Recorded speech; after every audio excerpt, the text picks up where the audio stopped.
Okay, cool. Anyways, this is point 2 now. Video 2 or video 3, whatever. The next example or story I would like to tell it takes place in John 2nd, or chapter 2.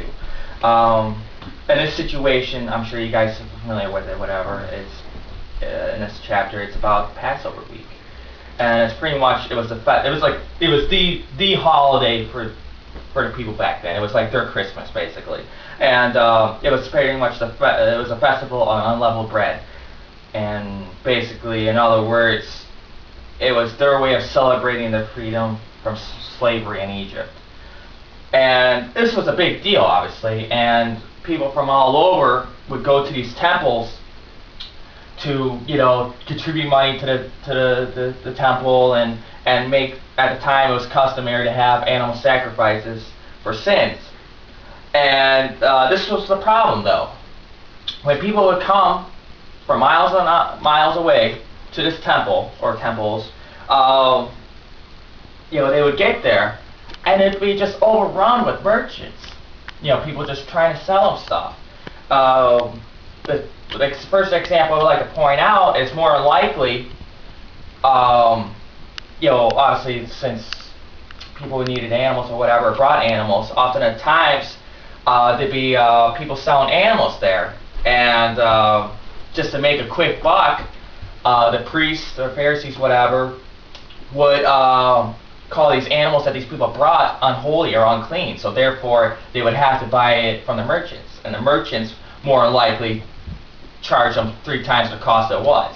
If you say there was a celebration of video game week, and video game week you're supposed to buy a brand new video game, and so therefore GameStop and everywhere else on the net and anywhere else jacked up the prices 3 times high, So yeah, that's kind of the drag of that one. And not to mention, also since people were coming from way out of town, there'd be different currencies, and the temple, for some reason, for obvious reasons because they were greedy, pretty much had money changers there. So basically, you take in your foreign money, and they'll exchange you for that local currency, whatever that was. And often at times for those people, they would get less than an amount of what they deserved. So in other words, if new guy here was at an arcade place and he put in $1 to get change and they only gave him 2 quarters versus 4, he got ripped off basically, pretty much. And so yeah, this just made it really difficult because the people who were coming to worship the freedom from slavery, to worship God, thank Him for their freedom, was getting ripped off because their animals that they brought were declared unclean. They were overcharged for their animals. They only got half the money that they brought in, to give to the temple. And this is just really, really bad, obviously because the temple was ripping people off.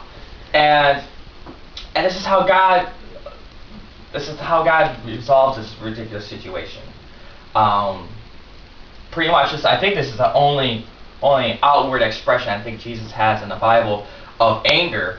What he ends up doing is he ends up making a handmade whip, and with this handmade whip, he chases all the merchant people out.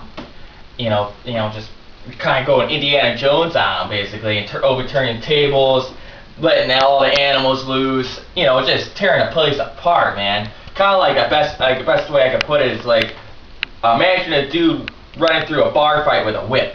It'd be pretty brutal. So yeah, that's how God solves that particular situation. And this brings me to my most important point, I think, scripture-wise, I guess. It goes back in Genesis 3, where Adam and Eve eat fruit from the tree of knowledge of good and evil. And ironically about that is that God warned them personally not to eat it in Genesis 2. Okay.